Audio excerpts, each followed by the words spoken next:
Imaginez faire un Paris-Marseille où vous passez par Lyon, puis par Grenoble, puis de nouveau par Lyon avant d'arriver à Marseille. Aucun intérêt.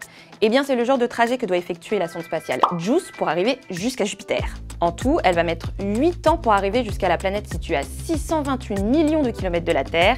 Et non, ce n'est pas cette distance exceptionnelle qui explique tout ça.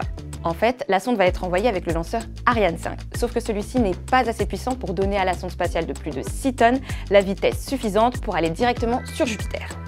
JUICE va donc utiliser la gravitation accélérée, un peu comme un caillou dans une fronde. Elle va d'abord faire un survol lune Terre en août 2024, puis un survol de Vénus en août 2025 et un survol de la Terre en septembre 2026, avant d'arriver vers Jupiter en juillet 2031. En survolant la Terre et Vénus, on va accélérer petit à petit JUICE jusqu'à ce qu'on ait la vitesse suffisante pour être sur la trajectoire pour aller à Jupiter. Mais ce n'est pas le seul problème auquel va être confronté JUICE en 8 ans de voyage, sinon ce serait trop facile.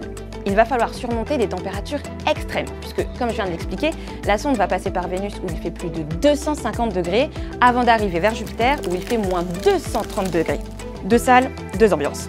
Et puis, il y a le problème de la puissance, puisque Jupiter se situe à 778 millions de kilomètres du Soleil. Alors même avec des panneaux solaires de 85 mètres carrés, ça risque d'être compliqué, car JUICE ne disposera que d'une puissance de 800 watts. 800 watts, c'est soit un très bon sèche-cheveux, soit un très mauvais micro-ondes.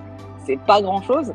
Et on a 10 instruments à faire marcher, plus les transpondeurs pour l'antenne. Il a donc fallu tout optimiser pour que la sonde spatiale puisse fonctionner correctement.